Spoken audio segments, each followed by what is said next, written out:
So this huge tree's fallen here. You can see it's a low spot, so there's several trees that have fallen this way.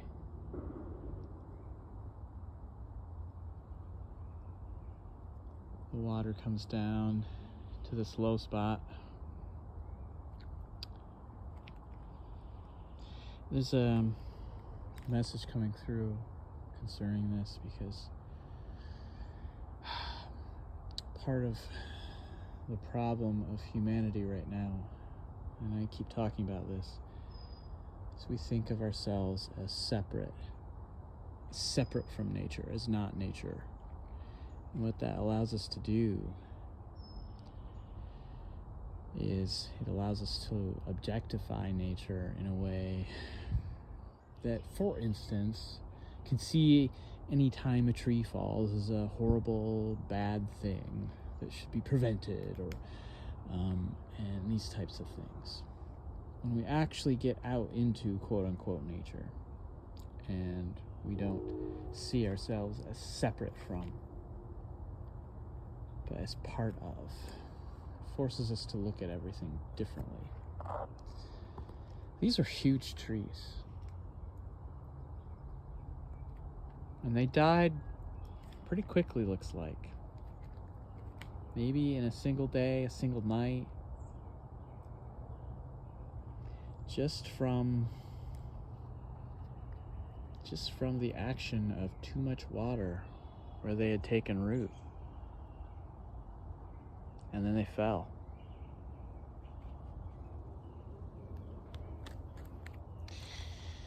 And what's coming through is we shouldn't see it as an ending, but as the beginning of something kind of new. The roots that I just showed behind me, that whole root ball is a home for all kinds of insects. This whole trunk is getting eaten up and is supporting all kinds of life in different ways than it would have. And I say, because it's what I've received, it's what I've received is that the root chakra goes down into the earth, and there are many roots coming up into what is us, right? All of our energy centers, and there are many different past lives that are rooted in earth, but then also root up into us, into our trunk, the trunk of our life. But also, as we look out here at the top of this tree, right? And we can notice it looks like there are some leaves actually on this tree, so it's not completely dead yet. And that's, I think, important because, you can see as you look closer, there's even new sprouts coming out of it. See, life continues. And one of the big worries right now on Earth is that, we're going to destroy the Earth, and then Earth is going to end, and that'll be the end, and la-da-da-da. And I'm not saying we shouldn't take care of things, exactly the opposite. But we need the proper perspective, and the perspective we're missing is that of what we see from the crown chakra and above. See, the crown chakra opens up like the upper part of the tree, all the branches, all the boughs, all spreading out in every direction, soaking up sunlight. That's a two-way stream. It's both star ancestry coming down, and it is us with our own earth ancestry that also partakes of star ancestry, and yet it's streaming out. It is streaming out, and we don't need Elon Musk and a moon base and a human colony on Mars to do it. I'm not saying we shouldn't do those things, or that we can't, or that we won't. I think we will, actually. In some timelines, we definitely will. But we're building something here, and with our consciousness that goes out. It goes out, and it spreads out, and each one of those spreading branches becomes its own tree, its own trunk, every bit as big as this one. not maybe here on Earth is this what happens, but out there, and I don't know if you can see it, but I pointed right at the moon. That white spot in the trees there is the moon.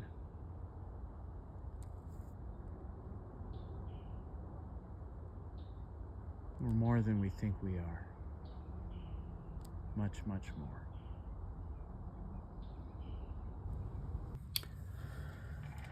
All right, welcome. This is a druidic reading of the current lunar energies. I'm going to be really trying to, it's really not a trying, it's more of a releasing or a surrendering to the Andaman energy today during this reading, and just letting that come out. So I'm going to sink down into that awareness at this point.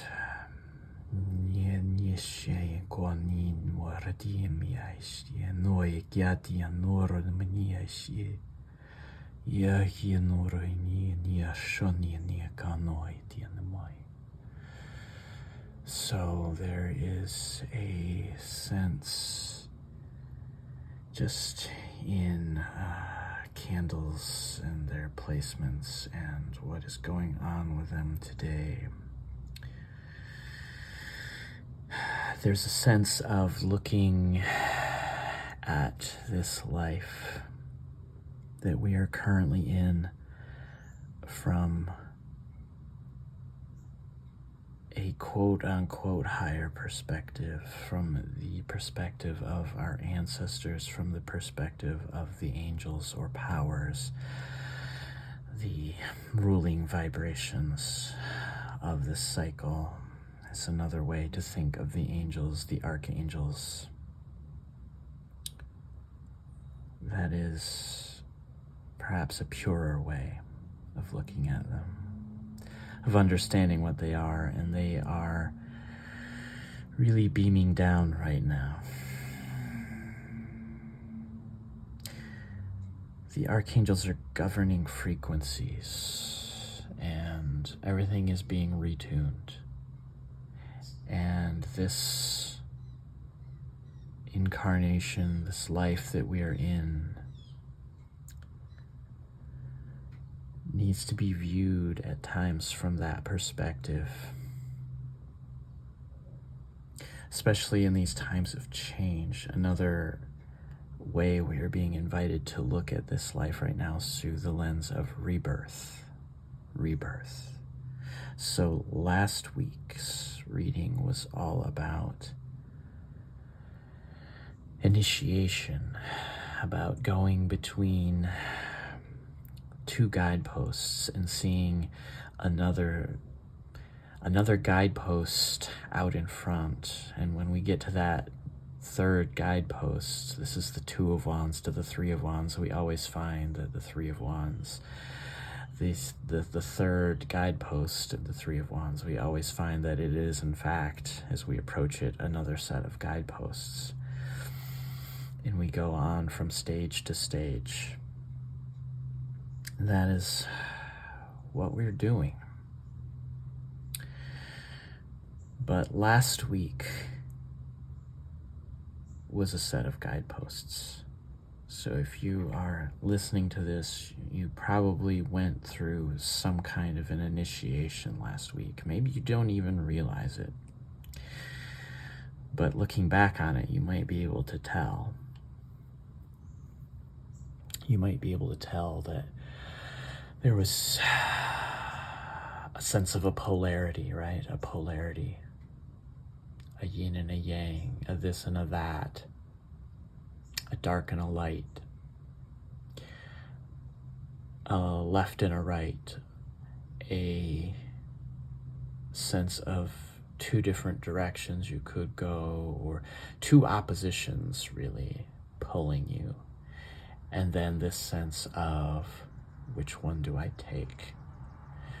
And the initiation is about not choosing either. It's about not swerving either way. It's about going straight between. So that's the background of this reading. And now, having gone through that initiation, what we end up at a higher vantage. Also coming through today is that we're just passing by a sense of the number 8, the vibration of the number 8, and especially 88 or even 888, which is the 8s follow the 7s. The 7s are sorting and choosing. The 8s are about vantage points, a new place to see from. It's the part in the film where the hero climbs up over the edge of a cliff and is now on a mountaintop and sees everything slightly differently, and now has to sort of refigure everything because now other possibilities present themselves that weren't visible before. A whole new world opens up at the 8s. And so that is a sense of where we're going, what we're headed towards. The new moon is coming. Really begins at some point on the 22nd. I haven't looked that up specifically. The main day for it is the 23rd. Today is the 20th. Monday, Luna's day. So we are really looking at, starting Wednesday-ish into Thursday-ish. Odin's day into Thor's day. There will be the bright light of the full moon shining. So that is where we're headed. The sun has just moved into Gemini. So we are officially in Gemini season. We have done a lot of work in Taurus season, culminating with this past weekend where the energies were so powerful. The solar energies coming in were crazy all last week. And what I've been mentioning to folks that I've been talking to about this is the scale of the solar energy has increased. And so if you're feeling a lot of effect from being out in the sun, if you're feeling a lot of effect from the solar energy, it's because it has ticked up a whole scale. And so you're not going to notice from certain levels of awareness a difference, but from a certain level of awareness, it is brighter, it is whiter, it is hot, white, intense. Within that brighter and whiter, it is like a silver gold. And it is illuminating so much. And that is also showing up in the moon, in the lunar energy. The moonlight also has an intensity to it. And I expect this full moon is going to be super intense. And that can be, Andaman is saying it is going to be super intense. Let me just tap into Andaman, what he wants to say about that. It is,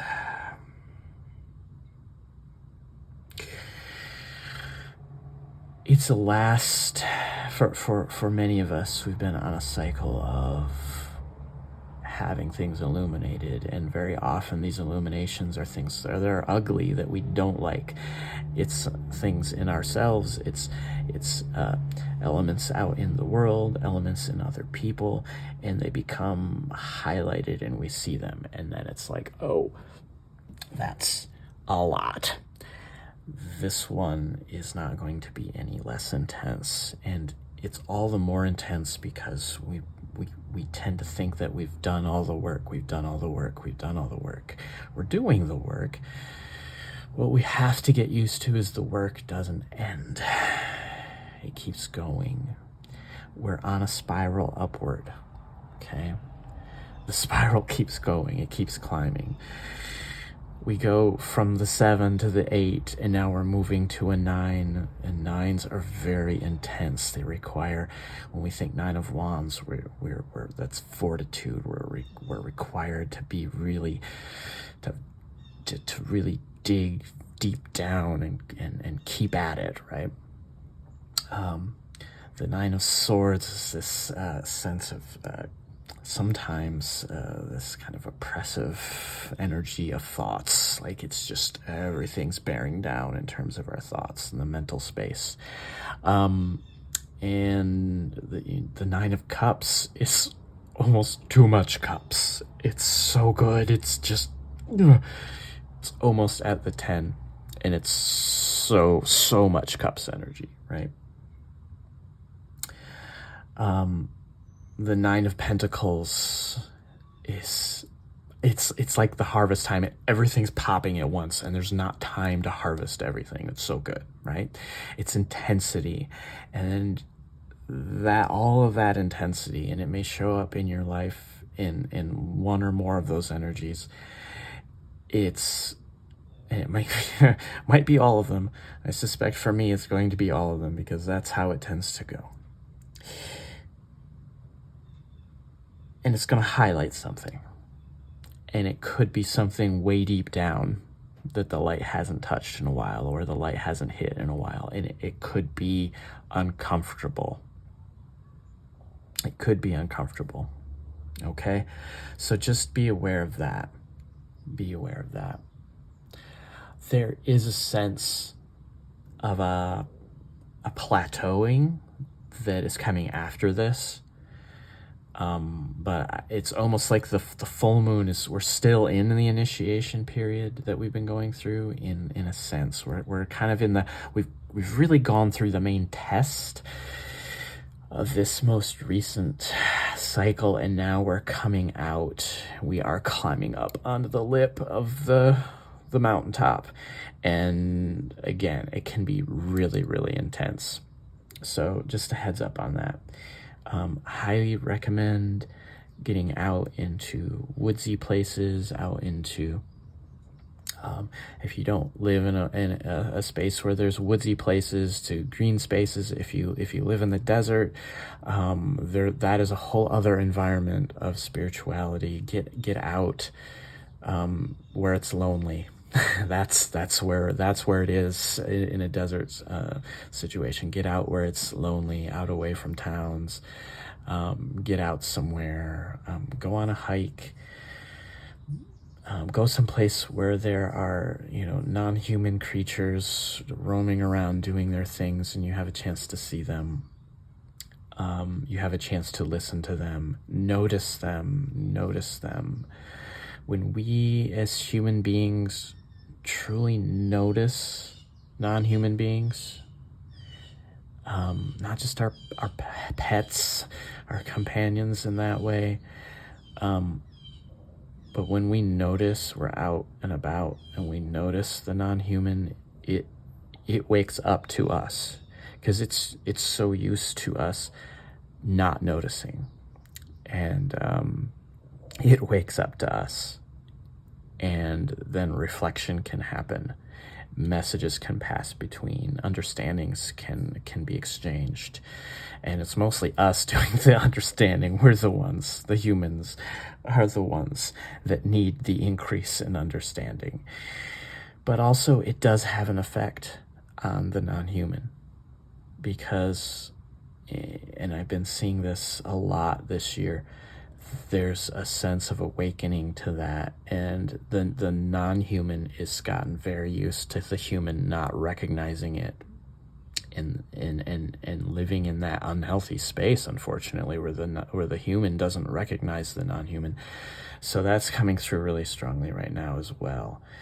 That you may be experiencing things where a quote-unquote wild animal, comes out of somewhere and notices you, and you notice it, and something happens, something's exchanged, even if it's just a recognition, and you're recognizing something of yourself in that other.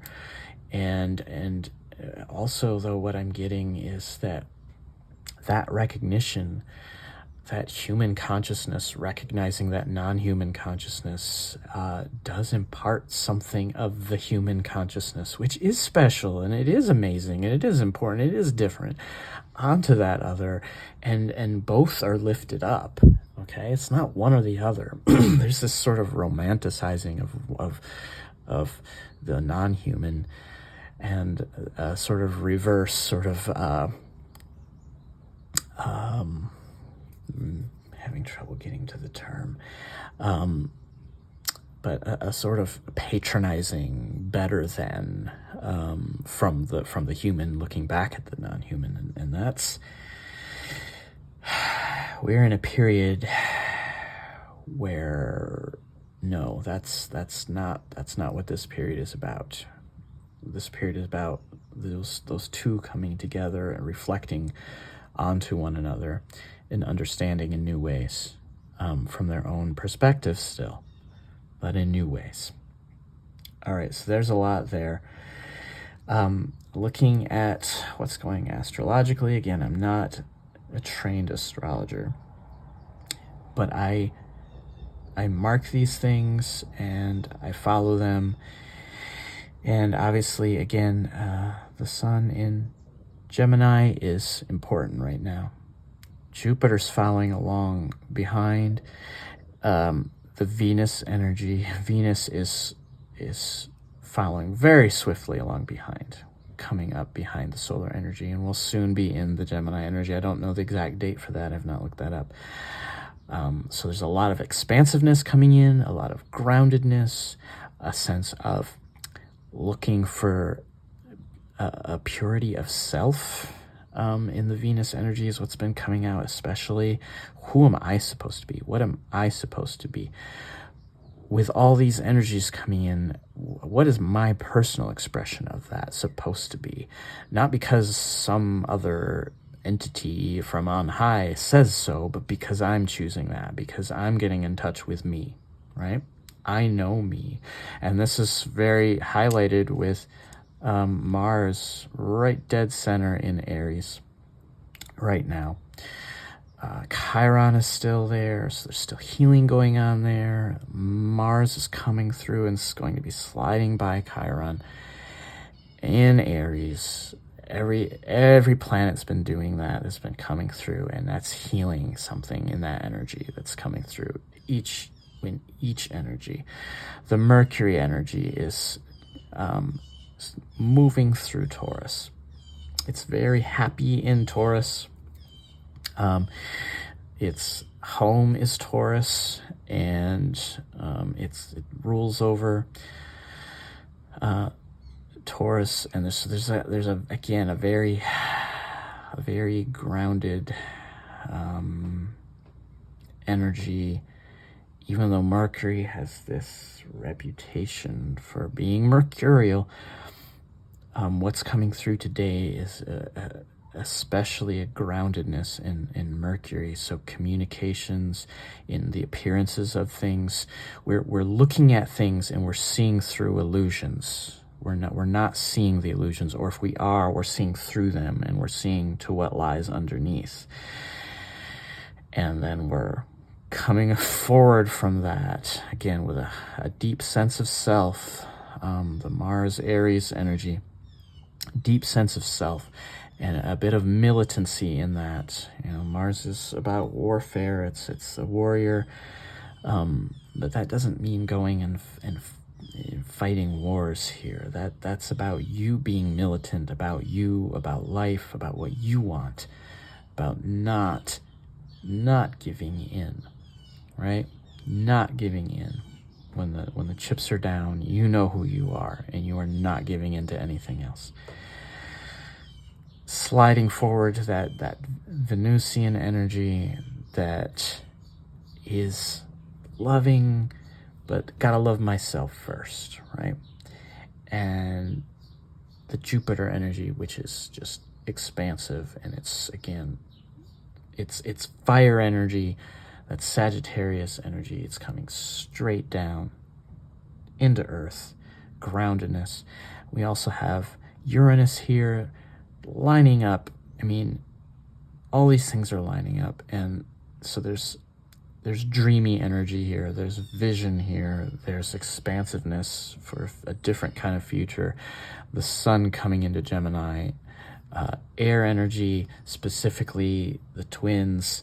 I talked about this came in a couple of weeks ago, I believe it was, and again last week.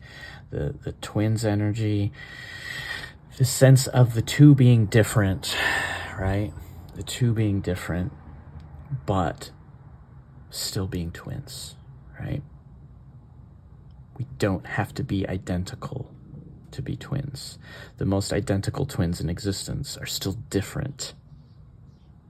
Ask any pair of twins. They know they're different, even if no one else does, but that's being highlighted right now. There is difference. Difference matters. Difference is okay.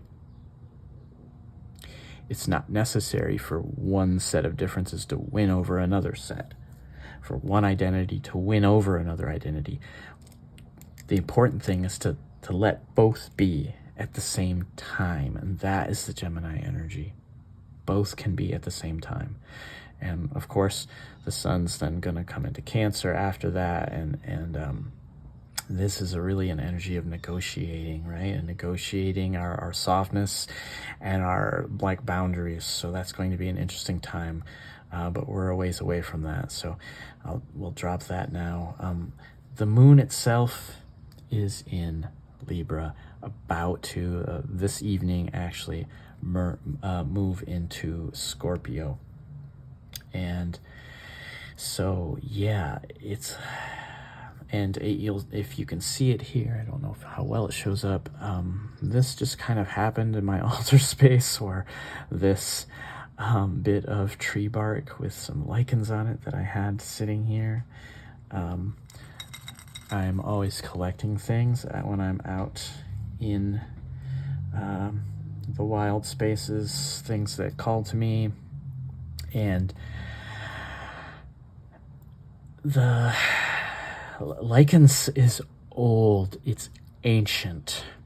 It is very often the first thing to spring to life in an environment. If things kind of die, the lichens comes back. The lichens lives through things. It's a very hardy, very kind of slow but steady, wins the evolutionary race, right? Form of life, and very symbiotic as well if you look into it. It's amazing. And it ended up right here. We're right up against something that is ancient, is what's coming through. It's ancient. Star energy coming in here, star ancestry coming in here. The fact that we all partake of life, of the tree of life. We're all on that tree.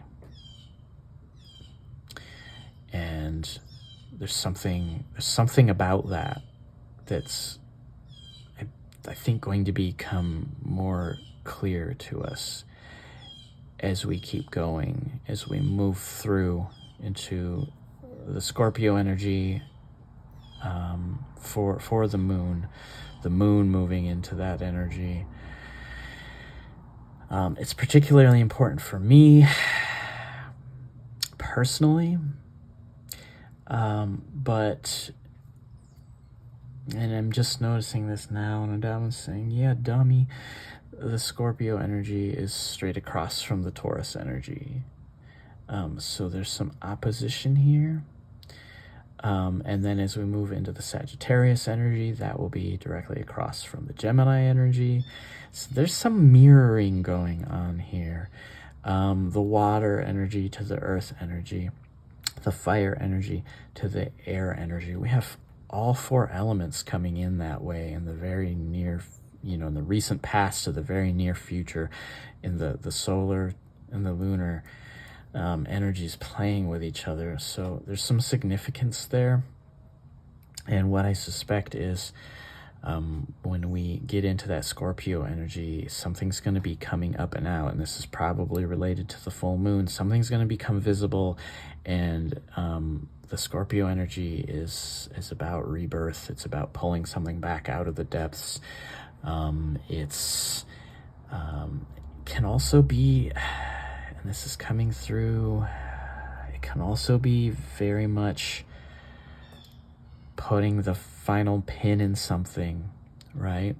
The Scorpio stinger is about finality. This is done. This is done now. I see it for what it is, and it's done now. So there may be something like that coming through as well. And even in the amazing thing about Scorpio energy is even as you're putting that pin in and it's like, it's done, at the same time, whatever that done thing is can be reborn and come back out in some new and amazing forms. And then we move into the Sagittarius energy, which is directedness. It's, the centaur is ready to shoot that arrow. It's fiery, it's sure. And yeah, so all that's coming in. This will be the end of what I post on YouTube. I will be continuing this on Patreon. Other things are in the works. Looking into a Facebook group, like a private group. That is something that is at least being thought about, if it has not been specifically planned, with others with whom I'm in cahoots with. So excited about that, and excited about making this more of a community thing. So in any case, I'm going to leave this part of the reading here. I'll be pulling some witch runes. I will be pulling some cards for the lunar energy and some cards for the Lyran energy, which is very connected to this overall practice. So that's it for this. Expect some glaring light. Expect some glaring light on something you've been working on, something you've been going through. Expect it to potentially be a little uncomfortable. Really encourage you to look at it, and I'll try to do the same. This is always pointed straight back at me as well, so as Jared. And yeah, hope to see some of you over on Patreon, and if not, do feel free to reach out to me. Just the ways to reach out to me will be in the description. So leaving you love, so much peace, and all the lunar, and remember that lunar is solar light. Leaving you, sending that to you, hopefully reflecting that back to you in a way that's helpful right now.